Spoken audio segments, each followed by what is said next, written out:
good way to remind. I know you take all the notes in the world that you can when you get home and you start going over your notes and then you go, God, there was something he said. What the hell was it? Well, you're an electronic person. We lived in on Pier Street off. Yes, I know quite well. And we lived on the top floor of this Victorian, and the lady below us smoked. She wouldn't smoke in her apartment, but she would smoke when she closed the door of her apartment and walk down. So it would fill the hallway with smoke. Oh, yes. And then the smoke would come into our apartment under the door. Right. So I just got tired of it. And I said, well, I'm going to do something about this. And I built this air cleaner, automatic air cleaner. Oh, yes, like an ionizer? Well, I had this great big, there's some place around here that manufactured these big cylinder charcoal air filters. Oh. And then I did some research and I found out this company that made this sensor, air quality sensor. Mm. And I hooked that up to it, and so it would come on automatically. Ah. And then it would stay on until the air quality had come down to normal. Right. Yeah, they used to have these things called ionizers, and what they do is they use negative ions. And negative ions, when you replace the electrons in dirt, the thing that's holding the dirt in the air floating around is an electric charge. So when you put, do you have that book, by the way? I do. Pull it out. I didn't bring it with me. Okay, well, let me take that one and use that one, and I'll get over here. We're going to play through this book today. Sure. Anyway, when you add an electron, what happens is the air, the molecule, becomes neutral. And as soon as it becomes neutral, the dirt can't float, because the dirt's floating because of the electric charge. So it loses and just drops down. But when you buy these ionizers, which clear all these particles out of the air, you can tell if a person smokes near it, as soon as they blow the smoke out, while the smoke's coming out, it disappears. And you can just watch it fall on the floor.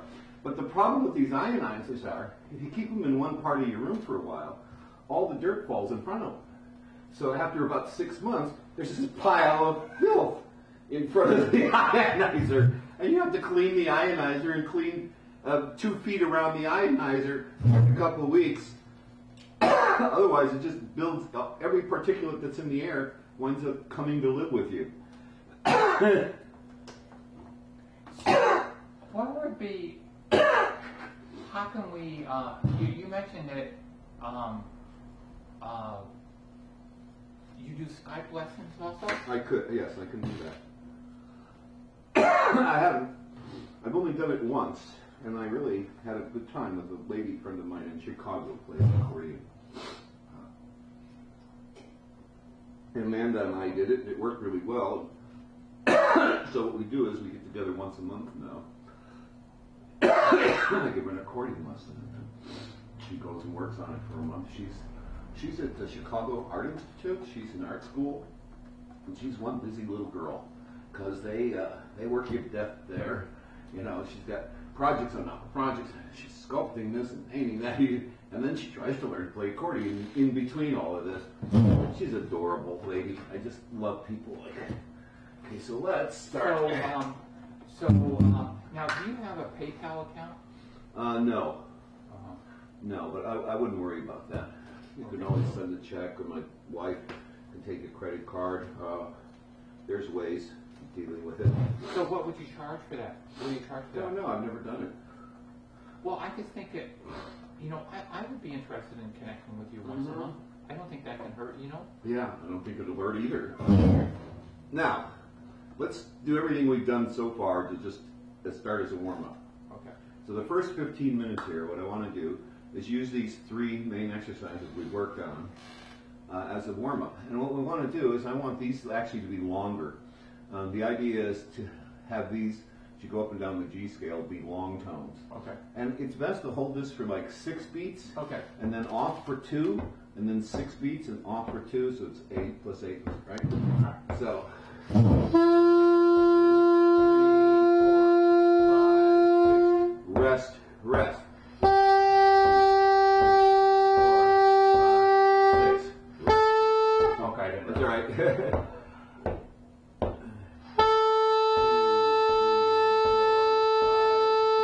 Rest, rest.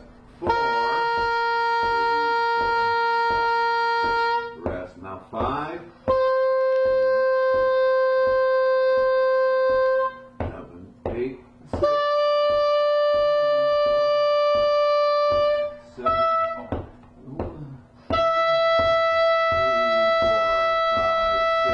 rest, rest, and 5, 6, rest, rest. That note again. 3, 4, 5, 6, rest, rest. 5, 6, rest, rest. Rest, rest. Rest, rest. 5, 6, rest, rest.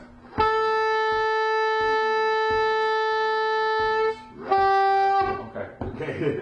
And 6, rest, rest. Exactly. Now what we do is we're going to go back and do the same thing, but we're going to do 2 beats on each. And what we're going to do is very slowly start with just a normal loudness, and then as we go up here to the number 1, slowly get louder. And then when we come back down, slowly get softer. Okay.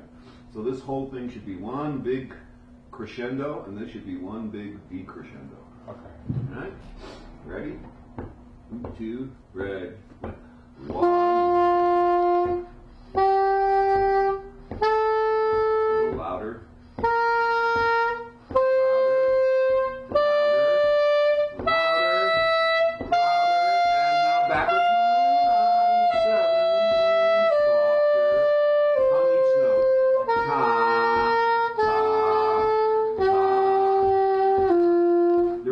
Tongue is it gives us articulation and clarity.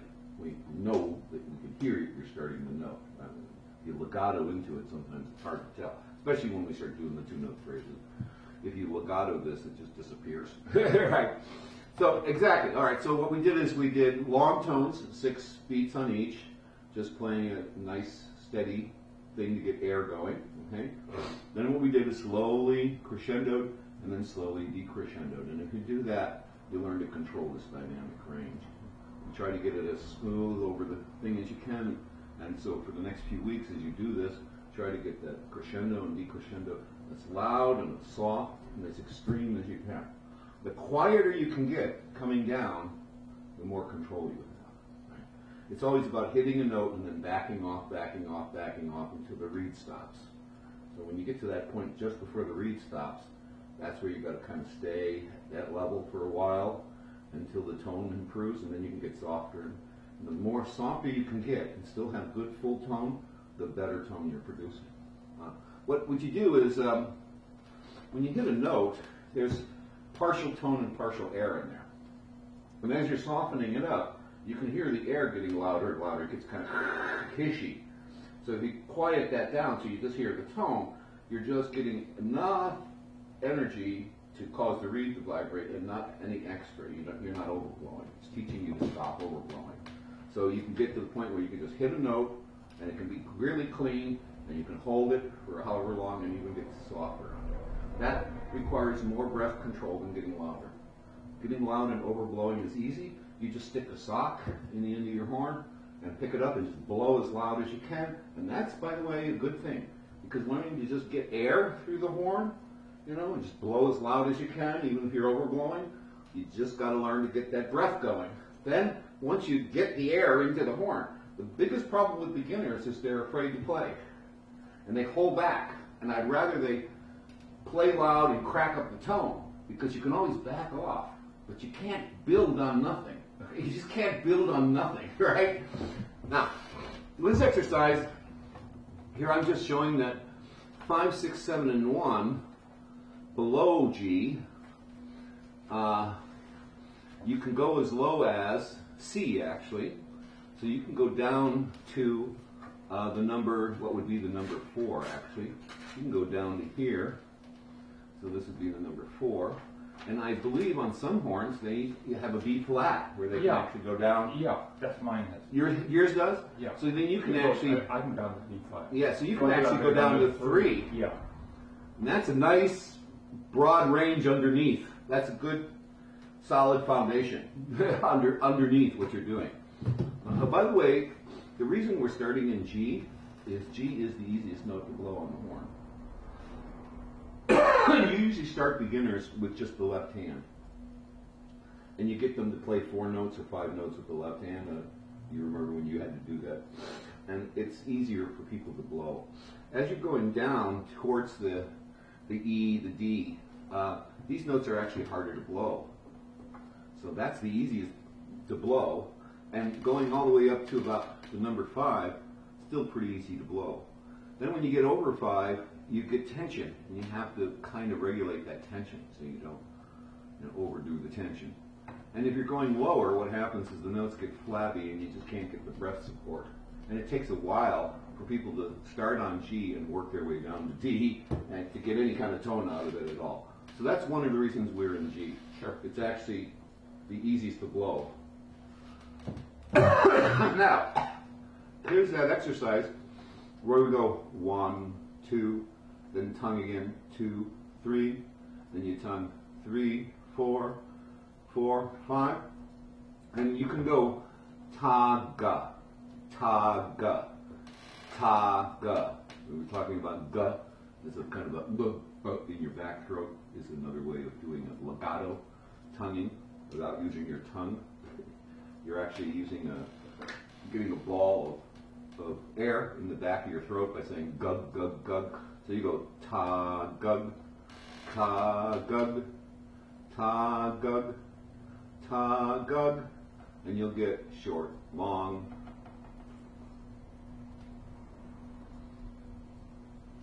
And that's what we're going to try right now. We're going to go ta, gug, ta, gug. So you hit that note and then legato. Now you hit that note. Now hit that note. Legato. Legato. Legato. Tongue. Legato. Now coming down.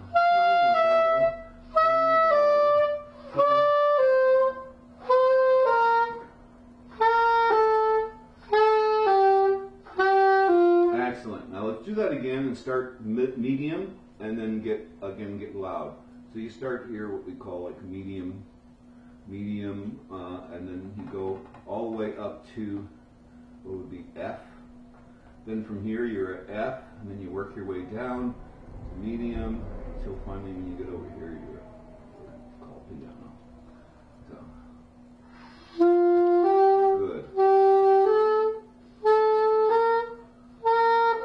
Just a little louder. A little louder. That's it. Now backwards. Softer.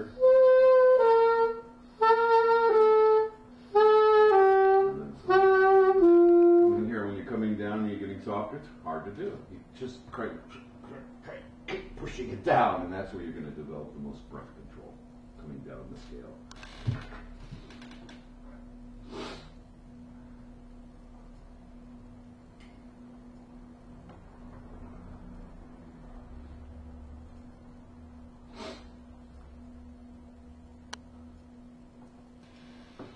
So you do what we just did every day as a warm-up for at least the next month, okay?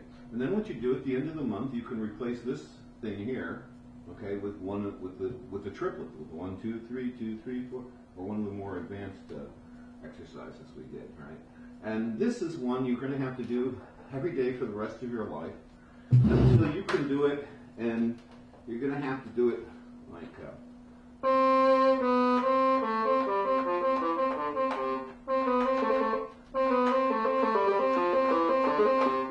That fast.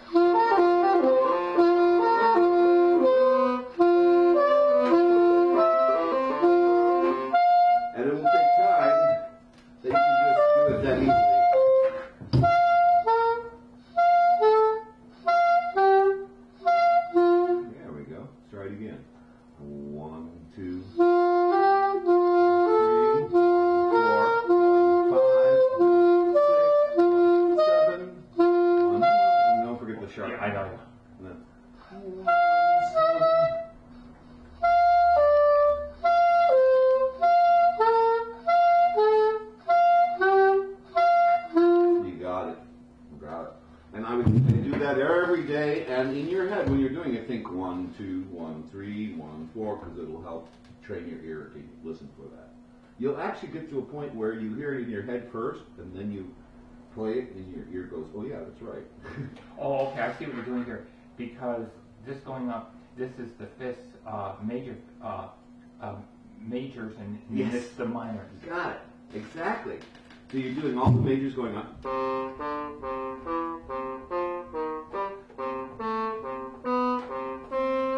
Then coming down.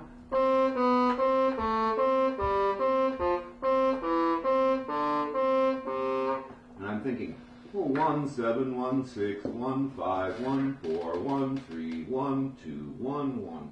So think the numbers while you're playing the exercises, because that's going to, again, make the fingering as subliminal as quickly as possible. The faster you can get over trying to actually memorize that fingering pattern and just it become on automatic, the better off you are. If you get to the point where you're playing and you're reading numbers and all you're hearing in your head is numbers and you don't even know why your fingers are getting where they're going, that's a good thing. It should be kind of like an instinct. So that's a warm-up, and you see it took all of 10 minutes. So it's a good 10-minute warm-up. Now, what we're going to do is we're going to play through the book. There's just a few things about it we'll have to know. You know what? I want to tell you something. I want to thank you. I got your Christmas book too. Oh, yeah. And because, you know, one of the things I thought about doing, and I bought all these Christmas books, and I said, oh man, that's going to be too hard to memorize all these songs and stuff. And I even have a little stand that fits onto my instrument that I had this other little thing. But I think the number thing is going to be so much easier. It's called the lyre.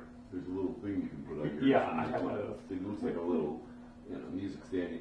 If you get small, it won't hold big pieces of paper. You put But small. I have a little booklet that will fit in there Yeah. too. What I do is I take these on, put them on a Xerox, and reduce them 90%. And you wind up with a little tiny thing about this pig that you can actually see in front of your face when you're playing. Yeah.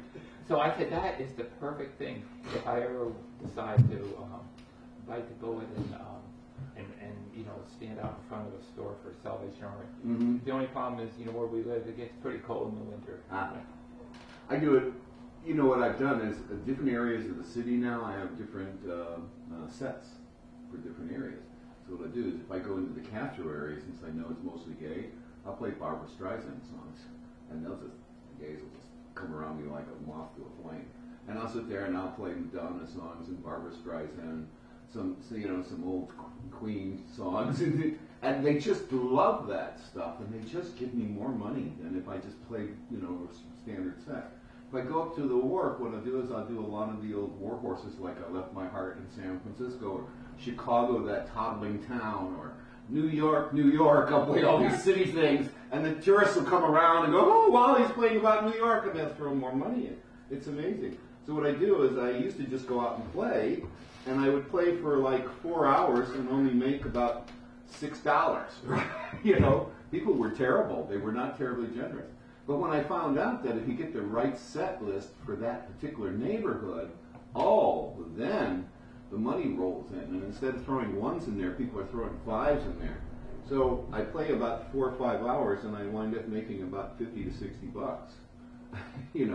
And that $50 is okay for standing outside for a couple hours playing. It's worth that, But and I explained that to some friend. One of my friends plays in the Muni in the thing, and he said it's not going for me natural. And I said, well, why don't you play subway songs?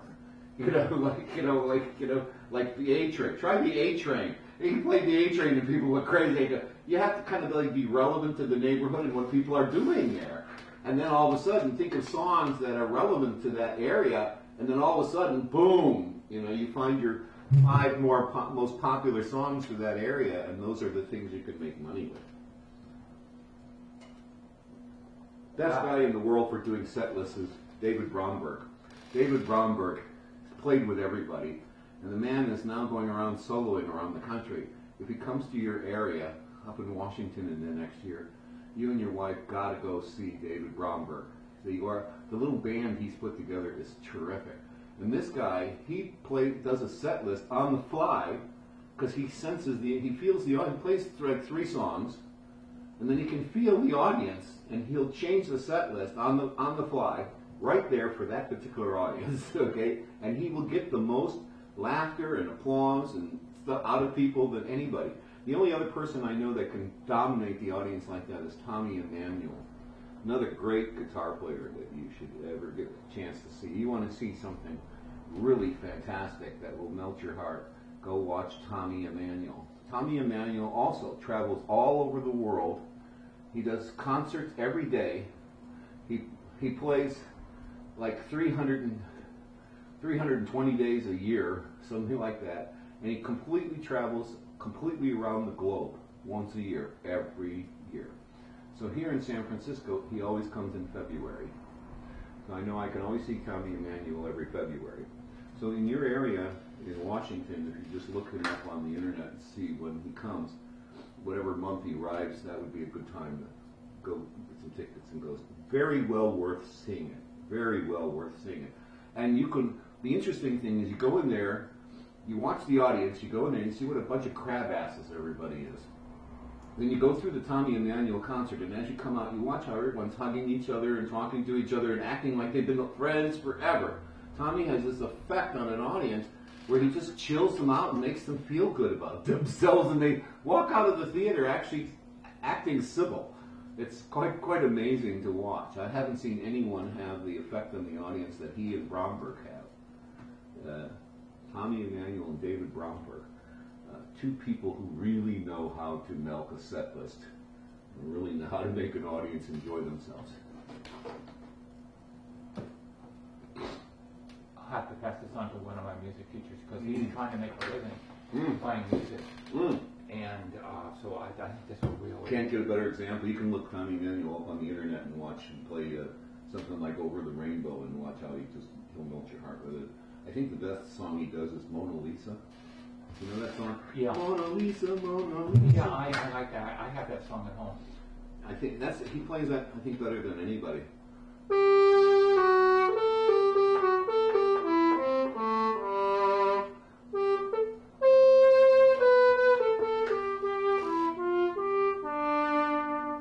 Yeah, beautiful song. And again, see, I only knew the first three notes to that song. I know it started 5, 4 sharp, 5, 4. So I know the song started.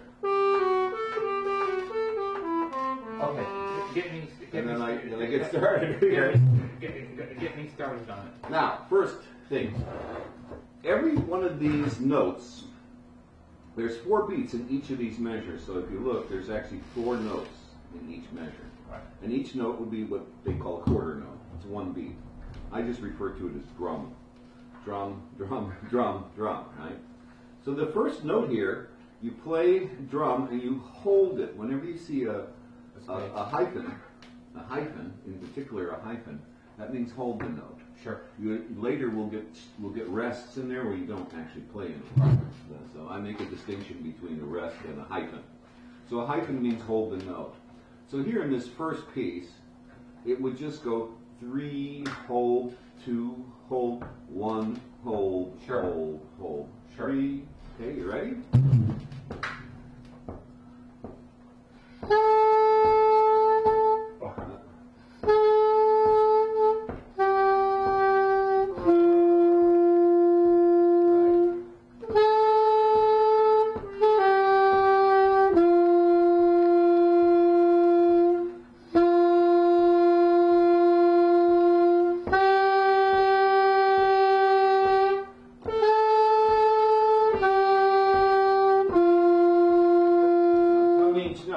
Oh, that's right. Okay.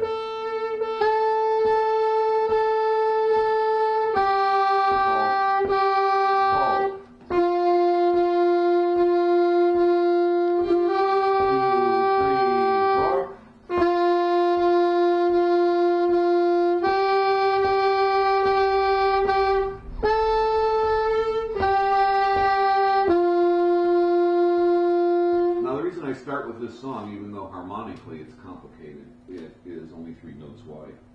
It's only got 3 friggin' notes in it. Right. And what I do in this book is the next couple songs are only 3 notes wide. Then the next one I add a 4th note. Then as you go on, I add a 5th and a 6th until finally, it isn't until you get halfway through this book that you get through the whole scale. You know, one thing I meant to tell you is that I think it'd be really good on your website if you could have, you could sell these books there, because there's really no, there's no information about that. I had to really hunt all over for those. I'm glad you did, by the way. But yes, you're absolutely right. I have not. The problem is the person that developed our web page. After she put it up, she kind of disappeared.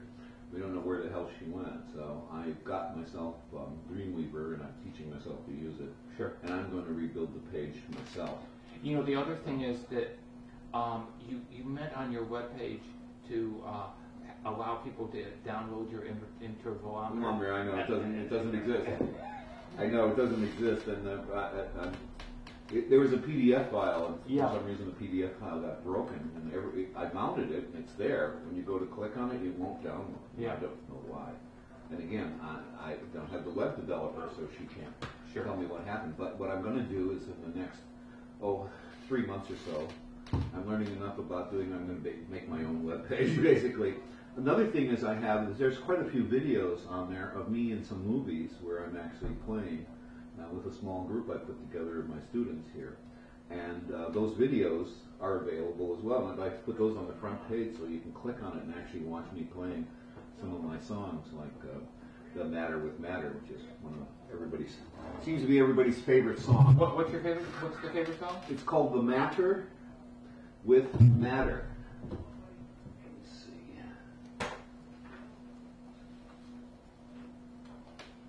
So that's a song you wrote? Yeah. It's a song I wrote. It's, I can't remember the top of my head. Let's see. Remember, it goes something like, well, what's the matter with matter? Well, here's the matter with matter. It doesn't matter, but it does. Ask any bodhisattva, and I forgot the chords, and they'll tell you that matter just doesn't matter, but it does. It's an existential song. Sure. And the other one that seemed to be popular is a song I wrote called The Bitter and the Sweet. And it's a song about the ups and downs in life, how you can't get anything good unless you can accept something bad, and vice versa.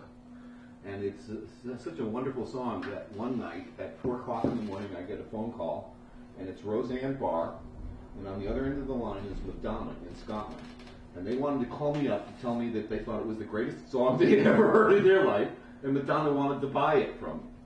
I did not sell it to her, but she wanted to buy The Bitter and the Sweet. And that was so, and I hardly recognized Madonna because she's been living in Scotland and she's picked up this thick Scottish accent, and I hardly could understand her when she was talking. I thought it was so funny. But they called me at 4 o'clock in the morning because Roseanne knew I would be up till 6. So how did Madonna know about the song? Roseanne saw it on my website, saw me perform it at the open mic because she actually watches our open mic. Who's Roseanne? Roseanne Barr of The Roseanne Show. You know the comedian Roseanne? Oh, okay. On TV, Roseanne Show, The Roseanne Show, Roseanne Barr. Right now, I think they have this thing called Last Comic Standing right now, and she's one of the judges on that, along with one of the Williams boys. And, Roseanne Barr. She's a good friend, old friend. Wow. So she saw this, The Bitter and the Sweet, and if you type in Bitter and the Sweet, it probably will come up. A banjo version might come up of me singing it. But it's adorable. She loved it. And Madonna was going through a divorce, and there was something in the song, I guess, that rang a special note for her in her divorce. She was upset that her husband would not let her have her castle in Spain. So she had to call me to complain about it. The lady I'm a music teacher in San Francisco. I live on welfare. I'm the closest thing to a church mouse you've ever met in your life, and you're calling me up complaining about not getting a castle. I feel very sorry for you. I'm so sad. That's so sad, you poor dear. Then I realized that even rich people have problems, right? Money doesn't really protect you from anything. So let's go to the next page, and we'll see when they come up, some other rhythms will come in. So again, this song is only 3 notes wide. And I think I'll play I played on the guitar. Now, one other thing that I would appreciate some help with is I would love to pick your brain on rhythm business. That's one of the things I'm going to put on my website before the end of the year that will blow people's minds, because I've learned how to teach people to hear rhythm almost instantaneously. And I can teach you in 20 minutes and you can start writing shit now. It's amazing how quickly you can notate things. And I just found out there's just certain words I call code words. If you learn these words and you say them, the rhythms are generated. Well, just because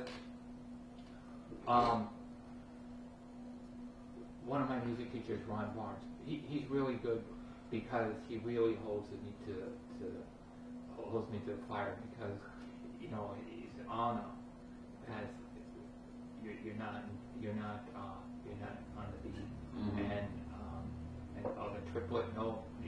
Those things, they come. They will come. They will come. He has to trust. Do you ever dance with your wife? Actually, I met her dancing at the Avenue Ballroom. Well, there you go. See, I find men who box or do dance have natural rhythm. Yeah, But if they don't do those two things, if they're not into sports or they're not into dancing, then they don't move their body and they usually have bad rhythm. Yeah, I didn't have good rhythm dancing. Men have to learn to swing and sway. They need to learn how to skip and dance and jump and hop and do those kinds of things that we used to do when we were children, and we somehow forget to do it when we get older. We take ourselves too serious, and what happens is it ruins our rhythm. It just literally ruins our rhythm. So here we go on Clair de la Lune, and again, this one is just going 1, 1, 1, 2, 3, hold, 2, hold, 1, 3, 2, 1, hold, hold, hold, 1, 1, 1, 2, 3, hold, 2, hold, 1, 3, 2, 1, hold, hold, hold. Ready? Sure. 1, 2, ready, play.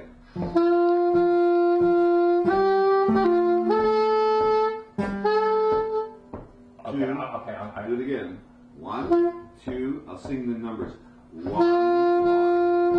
1, 2, 3, 2. That was a 2. Okay. Yeah. I'm 3, sorry. 2. Okay. Okay. Let me do it again. 1, 2. 1,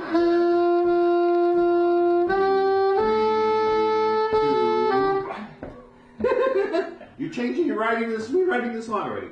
Okay. 1, 2, ready, go.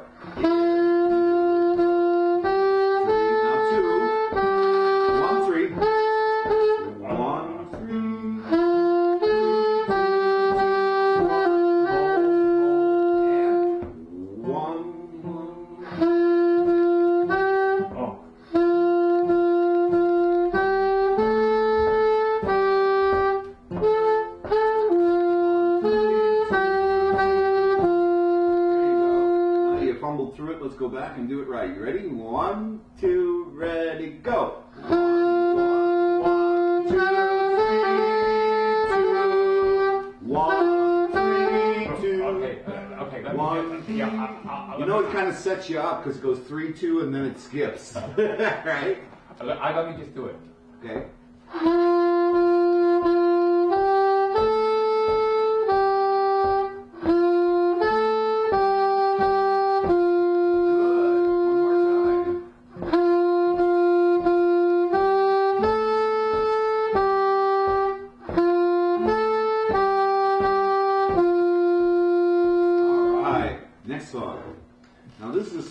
Mary Had a Little Lamb. So what we're going to do is, first we're going to look at it, and we see it starts on a 3, you notice? Mm-hmm. And it immediately goes down. So that's all I remember about the song. Starts on 3 and it goes down. And then what happens is it comes back up. Then there's one point in the song where it skips from a 3 to a 5. It skips over a 4, and it does not play the number 4 anywhere in this song. Right? So that's the first thing. We've looked at it. Now let's say it, okay? 3, 2, 1, 2, 3, 3, 3, hold. 2, 2, 2, hold. 3, 5, 5, hold. 3, 2, 1, 2, 3, 3, 3, 3, 2, 2, 3, 2, There's 3 threes up here, but 4 here. There's another trick where it's skipping over 4, so there is no 4. And that's about it. Those are all the tricks. Okay, so now let's try playing it. And you should be able to get right into it, starting on 3. Oh, no, what am I? It's all right. Okay. You noticed it, so it's good.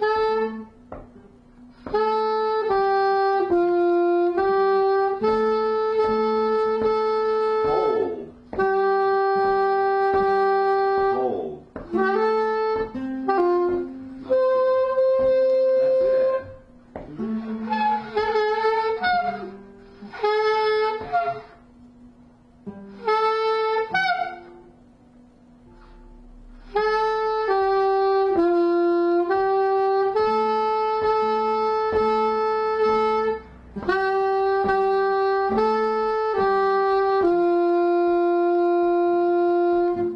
That's it.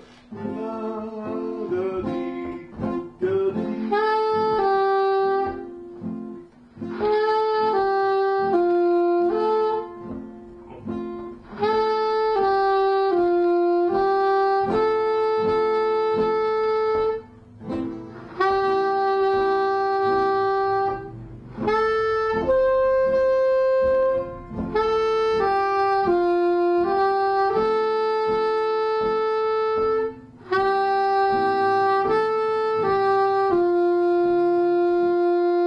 yeah, excellent.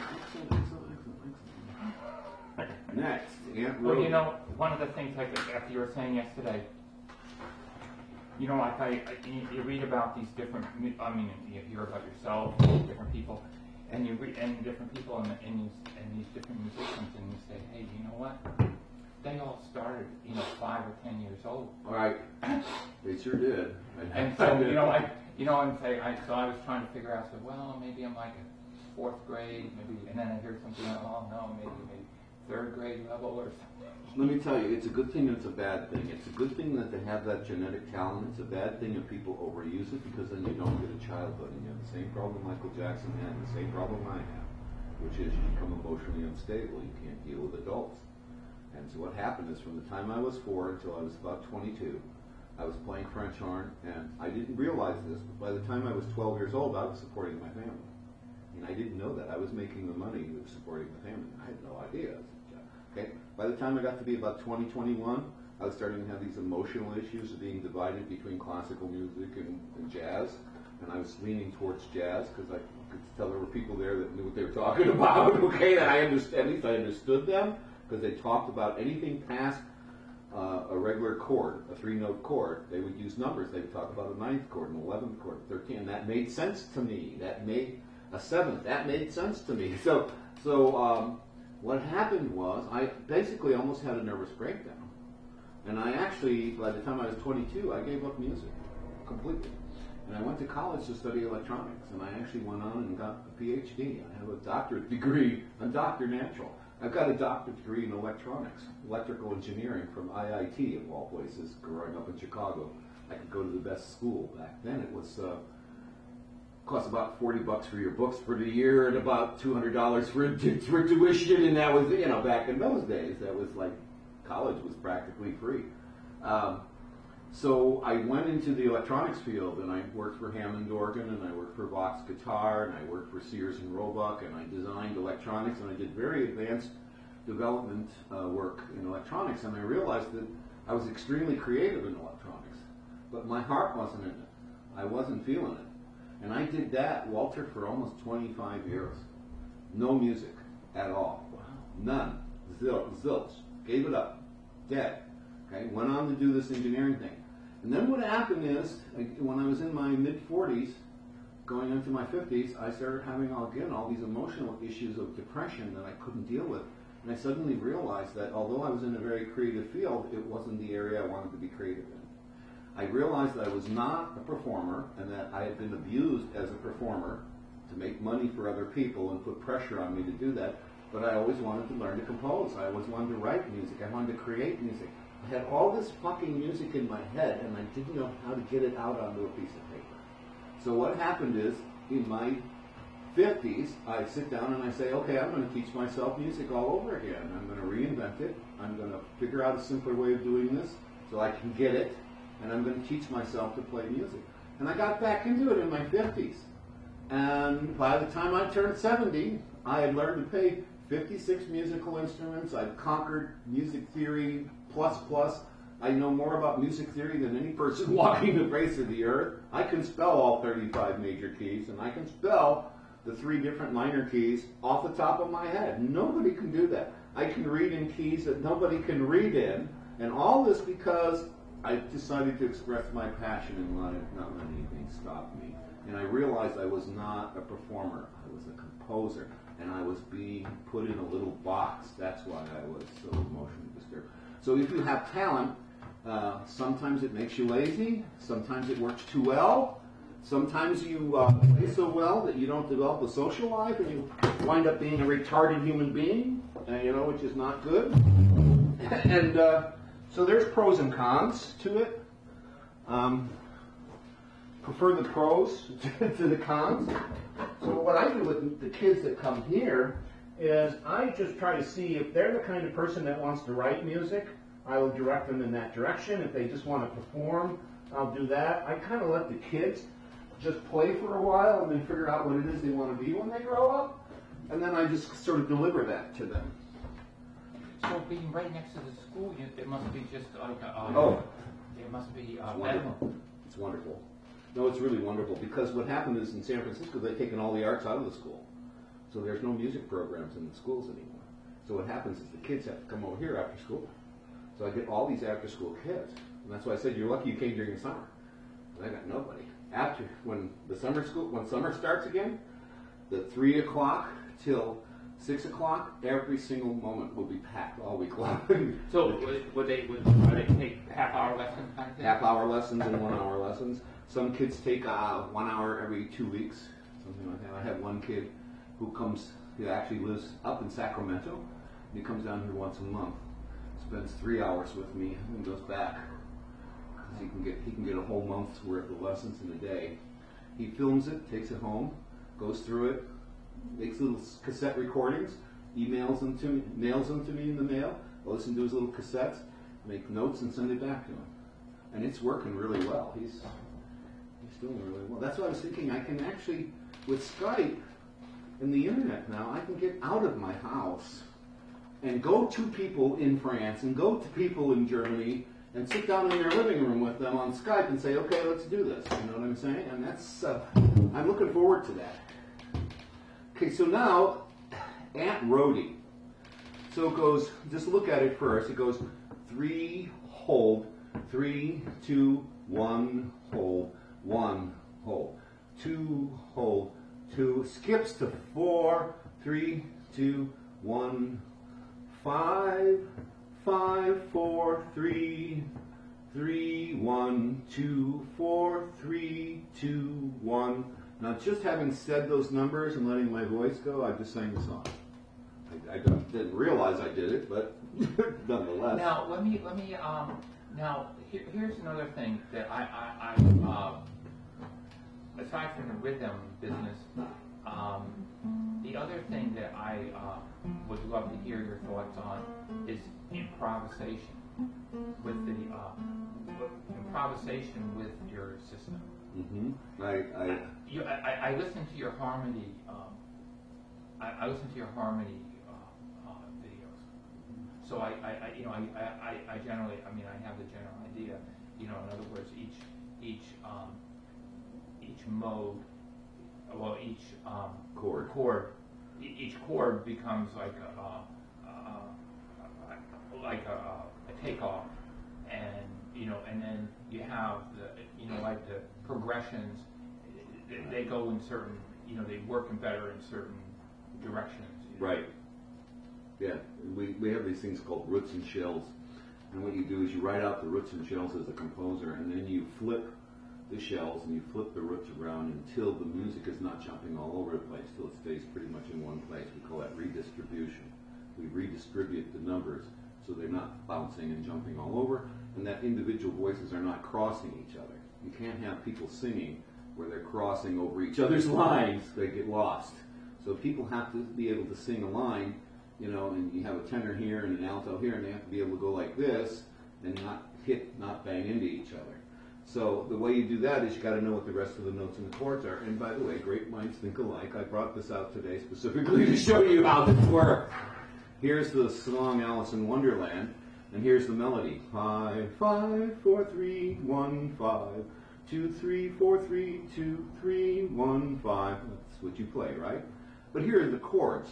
It's in C, so it starts out with a D minor chord, and a D minor chord are just the numbers 2, 4, 6, and 1. And the 2 is the root, the 4 is the third, see that it says blue is the third, green is the fifth of the chord, and the number 1 is the seventh of the chord. So that's the root of the chord.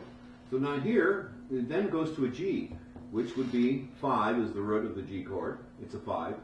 5, 4, 2, 5, 4, 2, 7. So there again, there's your root, there's your third, there's your fifth, and there's your seventh. And what happens is these things are called shells. They flip. Usually this third here, this number 4 will turn into that number 4, and this 1 will go to a 7. And what I had to do was flip those over. You can tell by the color they got flipped. Then the next one, what happens is this 4 is going to be a number 7, and this 7 is going to be the number 3. So what again, I had to flip them. So I'm flipping the shells. So now, if I were just to follow this, I can go... another word for inversion, huh? Yeah, they're inversion. Yeah, or flipping. And I'm redistributing so that all the notes stay within an octave, so they're not jumping all over the place. Anyway, what happens is, these are all the numbers that create these chords. And if you want to play your own melody, instead of going 5, 5, 4, 3, 2, you can start on any note. Like you can start here on 1, and you can walk from 1, go down to the number 7. Then you could walk up to the number 3 if you want. You can walk up to the number 6 if you want. You can stay on the number 6 for the next chord. You can walk from the number 6 to a 5 sharp. So if I were to just do this, what happens is I'm not moving very much. I'm going from the number 1 to the number 7, to the number 7, to the number 6, from 6 to 5 sharp, from 5 to 5, to 1 to 7. And what's happening is you're creating a melody that's just moving up and down 2 or 3 notes. And that creates harmony. So that's what he's doing here, right? Yeah, in other words, that's the melody, and these are all the notes that are in the chord. And the thing is you can be on any note in the chord, any number that's in the chord, and walk to any number that's in the next chord. And so melody-wise, if you wanted to start with the number 4, for instance, if I wanted to go 1, 2, I can start with 4 and I can go 1, 2, and then go to the 3, and then 3, 6, 2, 5 sharp, 6, 5. What I'm doing is, now if I want to make a little melody, where I'm going like 4, 5, 6, 7, and then from 7 I'll go down to 3. 7, 6, 5, 4, 3. Then from 3 I'm going to go to 6, 3, 4, 5, 6, to 5 sharp, to a 5 again, to a 4, and I can walk from one note to the next note, and I can put anything in between I want. I say these are like little hoops, and lions are the notes, and you're the line tamer. You set the hoops up in there in a certain arrangement, and now when you bring the lion out, you've got to get them to jump through one of these hoops, and that you have to be on that note on the first beat of the measure, and then anything else you can play until you get to the next note. And you can play anything you want until you get to the next note, and anything you want until you get to the next note, etc. And you can follow any color pathway you want. You want to play all the red numbers, go from red to red to red, or go from blue to red to blue to red, or go from green to red to green to blue, and you can create any pathway you want through those chords. And we'll get into that a little bit more next Monday. But that's by right. planning out the chords and having them all written out. Another thing is on these music sheets I gave you, like for instance, you've seen this all, that's the numbers for the E flat major chord. Then they have a C7 chord. Yeah. 6135 would be the numbers for that Yeah, that's because pretty it's a 6 chord. Then there's your 2 chord, there's your 5 chord, and then your melody. So it's written out the same way as that. Yeah, it's very nice. And again, I came up with this color code where the number 1 here, which is your 1 chord, is in black because that's the root. Then there's your 5th, and there's your what the 3rd and the 7th are called the shells. Yeah, that's neat. So you have the root and the shells, the root and the shells, the root and the shells, or the root and the 5th, the root and the 5th, or the root and the shells. Is this another book? I'm writing a book called Jazz by the Notes, which I'm going to do, and I'm trying to get Hal Leonard, who do these, they do the fake books. I want them to come out with the fake book exactly like the fake books they have, but it'll be all numbered, and the whole thing be enumerated. And in the back, I'll have about 10 pages on how to use these to do this stuff. Yeah. Teaching people how to improvise on any song. You see, that's what has gotten me interested. Because otherwise, you know, I need some, you know, you need some pathway through this. Exactly. What this does is, I call them, you're putting rocks in the pond so people can walk across the freaking pond, right? If you put the rocks in the right place and the people know what foot to start out on, they can get across. They start out with the wrong foot, they fall in. If one of the rocks moves, they fall in, right? And that's Abersol. I love Abersol on the one hand, I hate him on the other, because he says, all right, now just do this simple thing and just play along. And you try to do that and it doesn't quite work, right? So then as you read more about Abersol, he says, well, you got to learn this and you got to learn that, and then you realize that you got to learn everything in order to play even something simple in Abersol. So why don't they just say learn every scale there is and then play? Well, that's a monumental task. It takes you forever to learn to do that. Well, you know, I have, you know, I showed your wife my little HP7 stream computer. Yeah, it slows things down. Well, yeah, I have this HP Stream 7 tablet, costs $95. I have everything. I have everything on there. I have every Jamie Eversole thing. Right. But the thing is, I start going there and I say, "Holy Moses, the guys are playing so fast." That's right. You're playing so you got to slow way down. So then I got this program. What is it called? I got this other little program, and it slows down the music. Yeah, Band in the Box has one. It's called Slow Blow. And what it does is it takes your music, it slows it down, but keeps it in the same pitch. So you can slow it down to any speed you want, and it'll stay in pitch, so you can still play along. Yeah, that's what this does. That's a wonderful, wonderful. That's my one favorite application. I think you can use that more than anything I know of. Now, the other thing that I got with the Band in the Box is I said, well, you know, I said, wait a second now. I bought this thing, this fake book, jazz fake book, and I said, wait a second, it doesn't have any melodies on it. Right. It's all chords. Yeah, exactly. And I said, well, where do you get the melodies? And I put this on the Band in the Box website. I said, where do you get the melodies? So that created a huge controversy. You know, there are all these people, and finally some guy said, hey, you know, go to, you know, there's a Yahoo group, and I downloaded this thing, and it has all these melodies that pop right into Band in the Box. Right. It's all alphabetical order. Uh-huh. And so any song that you can think of, it's in. Yeah. Well, I just do this thing with this numbering, and then I just start on any number and play whatever the hell I want. As a matter of fact, this also allows you something. Roots have no tension. A fifth has a little bit of tension. A third has a slight bit of tension, and sevenths have a lot of tension.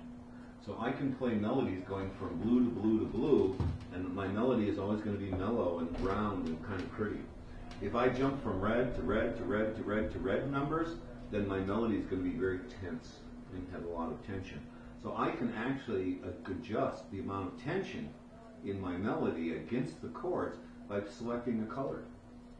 And just by following a specific color, I can have as little or as much tension as I want. So what I do is I usually start out with the blue notes, playing something, you know, where I'm on thirds all the time.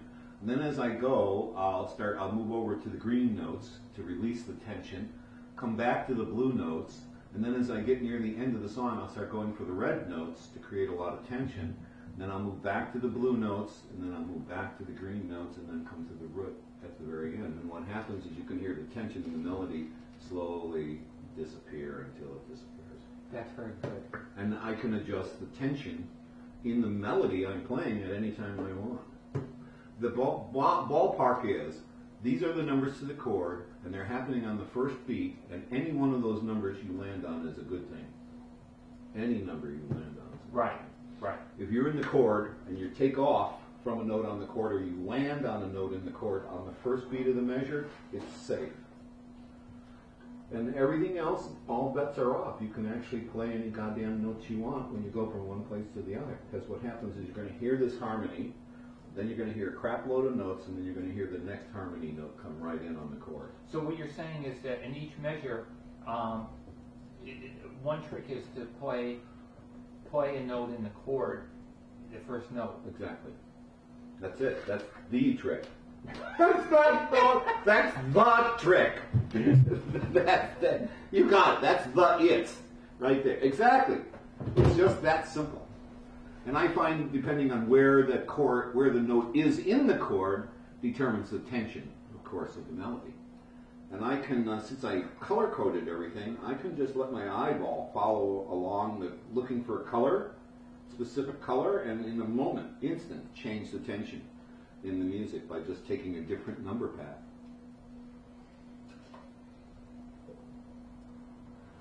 But imagine I threw a whole bunch of rocks across the pond. Some of the rocks were red, and some of the rocks were blue. And I said, okay, now what I want you to do is I want you to cross the pond, but only step on blue rocks. Well, you can figure out a pattern to do that. Then if I said, okay, now when you come back, I only want you to step on red rocks. You can do that, right? But then I said, okay, do a red one, then a blue one, then a red one, then a blue one, then a red one. And if you make up your mind about that, it's easy.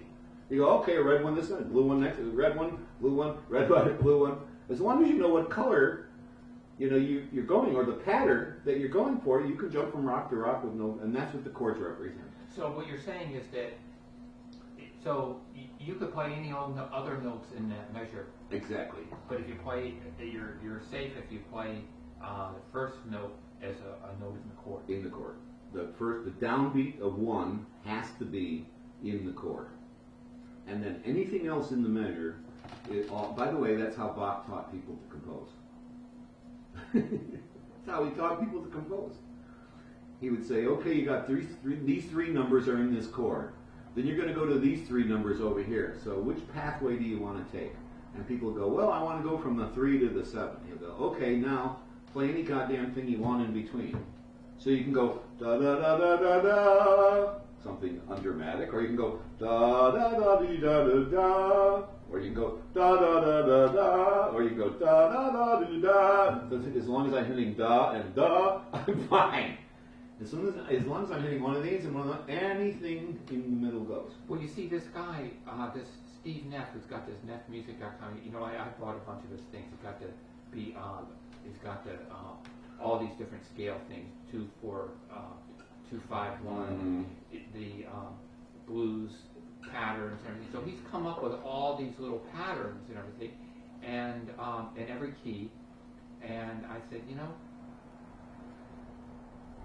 and then he encourages everybody. He says, well, here's like, he says, well, it's just huge because, it's like, I got 25 little patterns for each key, and you multiply that times all the keys, and look how many different things you, and then to memorize those, and then everything. I said, well, the only problem is, it's just good at all this memory. Everybody says memorize this and memorize that. I know. And I tell people, look, if I told you that there were only 6 rules you had to learn to generate all of the times tables, it'd be easier to learn those 6 rules and then generate the time than to memorize the times tables, wouldn't it? The formula that generates the times tables is easier to memorize than the timetables itself. And that's what we're looking. The chord numbers are the formula. Right. And they're going to be important on the first beat of every measure. Now, if we were playing, say, in 4/4, sometimes they'll have 2 chords in one measure. So they'll be changing on the 1, they'll play 2, and then they'll be changing on the 3.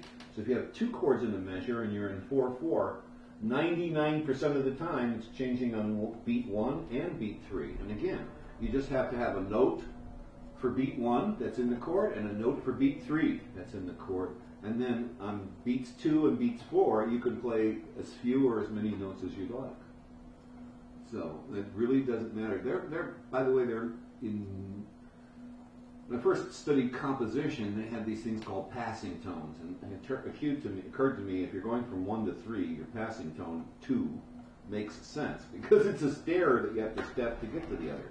So passing tones are just any notes that you want to put in that get between any two numbers that you want to go to. And so that's the way to start looking at it. So let's play some more. I want to do some more. Just play, and then next week we're going to get off out of this book. So let's look at Rhodey. So again, it starts at 3.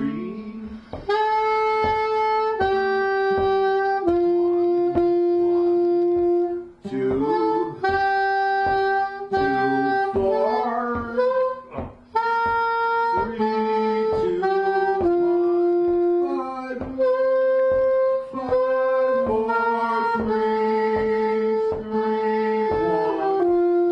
5, 4, 3, 1. Again, and 1, 2, ready, play. 3,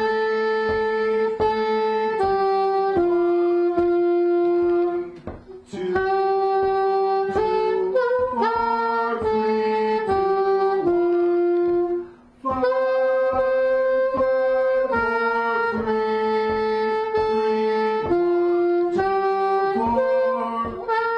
3, 2, 1. You got it, see? Now let's move on to the next one, lightly row. Now, lightly row is only going to be 5 notes wide, but it's going to start skipping. It's going to go 5, 3, 4, 2, and then 1, 2, 3, 4, 5. 5, 3, 4, 2, 1, 3, 5, 5, 3. So there's a chord. See? That's a broken chord right there. The other things are little sequences. 2, 3, 4, 3, 4, 5. Easy peasy. So the thing is the skipping. So we're starting on the number 5 this time. So it goes 5, 3, 3, hold, 4, 2, 2, 1, 2, 3, 4, 5, 5, 5, 5, 3, 3, 4, 2, 2, 1, 3, 5, 5, 3. Now we get to 2. 2, 2, 2, 2, 2, 3, 4, 3, 3, 3, 3, 4, 5, 5, 3, 3, 4, 2, 2, 1, 3, 5, 5, 1. Ta-da! Very good. Very good. You're catching on. And the thing is, we're not going to stop. You can stop and learn to play any one of these by playing it 10 times. Right. You'll have it down, right? Right. But what we're doing now is sight reading. We're trying to get you to just look at the page and not look at your fingers and just follow the directions in front of you, okay? Now this one's Love Somebody. And again, it only is 5 notes wide. So it starts on 1, 3, 5, 5, 2, 3, 4, 1, 3, 5, 5, 4, 3, 2, 1, 3, 5, 5, 2, 3, 4, 3, 3. Now 2, 2, 2, 2, 1, 1, 1. Now when you see that, what those are is those are eighth notes. So this would be drum, drum, Tarzan, Tarzan, drum, Oh, okay. drum. So every time you see that, I think Tarzan or monkey or Okay. Those are number eight notes. or dog's breath. Right. So it's a 2-syllable word. You got it. Now let's skip over Itsy Bitsy because it's rhythmically weird and get a song everybody wants to learn. With Saints Go Marching. Yes, exactly. And you'll notice that now we have a rest. Here you're actually holding the note. 5, rest. 1, 3, 4, 5, rest. 1, 3, 4, 5, 3, 1, 3, 2, rest, rest. 3, 2, 1, 1, 3, 5, 5, 5, 4, rest. 3, 4, 5, 3, 1, 2, 1. And again, if we sing the numbers, you see, we'll hear the song, so we'll get to hear what it sounds like before we play it. You know, I think that one of the things is that, you know, it's amazing that even with two teachers, it's amazing how much you still have to dig out yourself, you know? You gotta dig out. You gotta dig ditches or you're in the wrong business.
Is tricky because it has a dotted half note and that comes on the upbeat. So it's London bridges falling down, falling down, falling down, London bridges. See, so this is like drum, Tarzan, drum, drum, drum, send drum, drum, drum, drum, drum, drum, drum, drum, drum, drum, drum, Tarzan, drum, drum. So that's an upbeat. Okay? Okay, I'm trying to figure out this. So it's basically, so what's the deal? So it's a dotted, would be a dotted eighth note followed by, a dotted quarter note followed by an eighth note. So yeah, okay. So it would look like that. You'd have a dotted eighth note, a dotted quarter note followed by an eighth note. Da, da. Okay. Exactly. Da, da, da, da, da, da, da. You got it?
Everything is usually quarter notes, almost always quarter notes, and with holds. And then if the eighth notes come up, they'll always have that little bar over the top showing the tie on the eighth notes.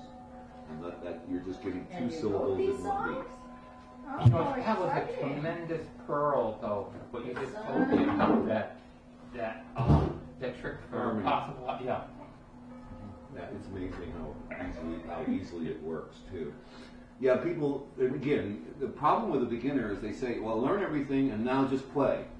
Well, if you've learned everything, how do you choose where to start? If you gave me everything in the world for my birthday, how would I know what to start playing with?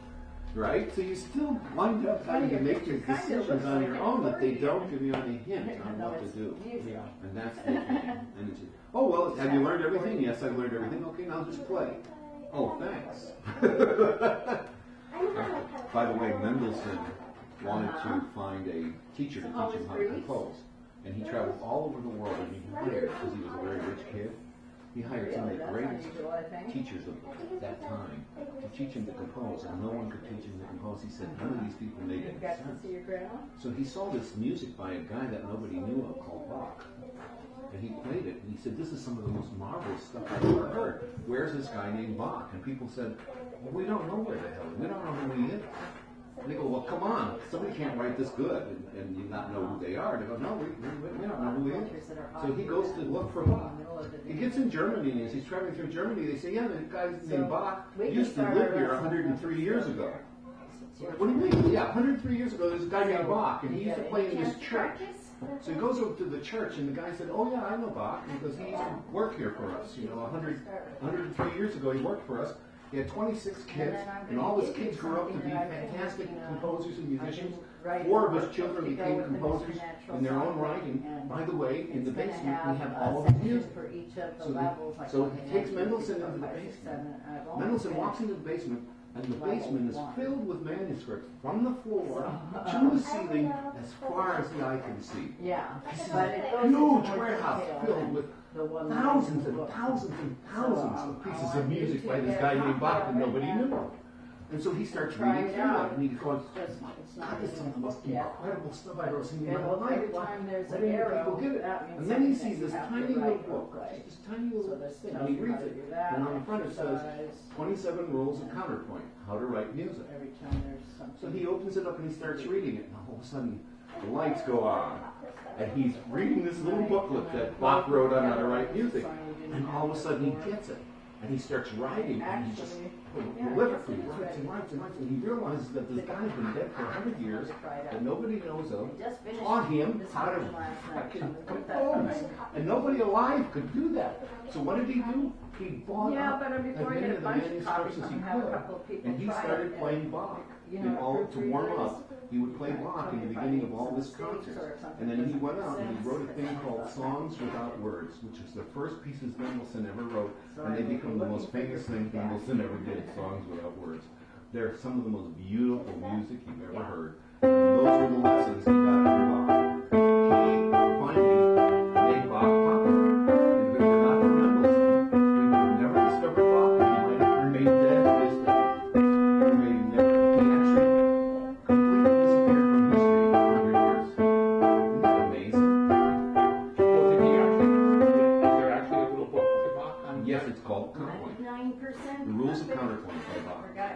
It's 40, I think it's like 47 pages. It's a very small book. It's really tiny. And he covers all of his rules of counterpoint. He's got like 24, 25 rules. And you just follow the rules and you can compose. And it goes down to what I just said. He said you write a chord progression, and you figure out what notes on the first beat of each chord. Start from that note and jump off and go to the next note. Do whatever you want in between. That's basically what the book was. And Mendelssohn was just blown away by the fact that a guy who'd been dead for 100 years could teach him how to compose, and nobody alive could do that. So he popularized it. Word for him. Bach might have been obscure. Yeah, this is these are little pearls that kind of help you. They're, like you said, these are the rocks in the pond. Yes, they're the rocks in the pond. They help you stand with confidence as you're trying to do something dangerous. Skip across the rocks. Yeah, sure, okay. Okay, well, I'm going to play that part. And you're going to play the song again. So when you go to that little, do you Yes, Grousy's ready food. And the pizzeria has pizza, hamburgers, lasagna, whatever dinners you want. The other place serves mostly breakfasts, 24 hours. And you can get sandwiches and soup and cakes to the coffee and just about anything you can get at a coffee house. Let's try the No, last one again. Teddy and his wife, Oh, wait, let me they're figure out really what it good is. cooks. 1, 2, Teddy is 3, an 4, 5, excellent 6, cook. 7, 8. I would eat his food every single day. That's my last 2 ones. Okay, ready, set, go.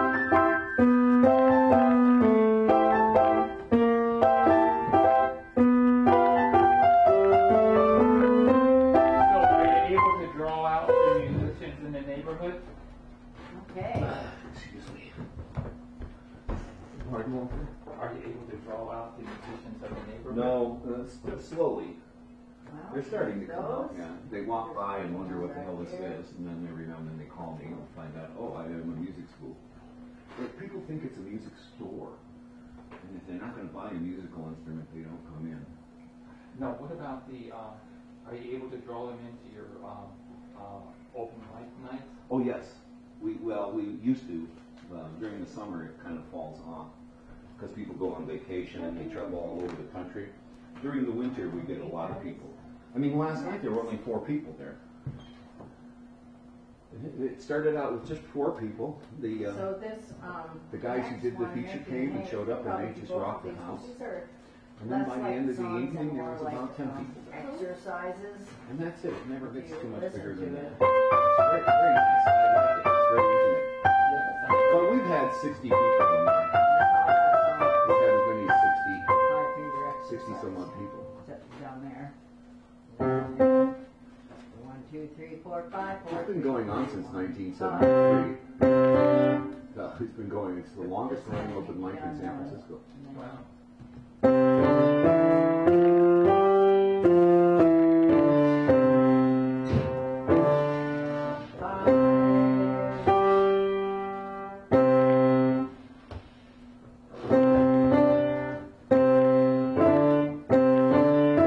So do you have to use I can't walk more than 50 feet. And you probably won't need to number My this hips one either. disconnect. It's just- If I try to walk on my own, my hips will disconnect and then Dislocate.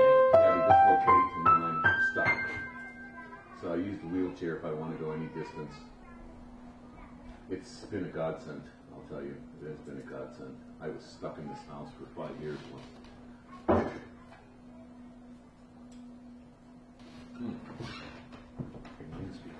So this one, 1, 3, 5, 1, 3, 5, 4, 3, 2, 1.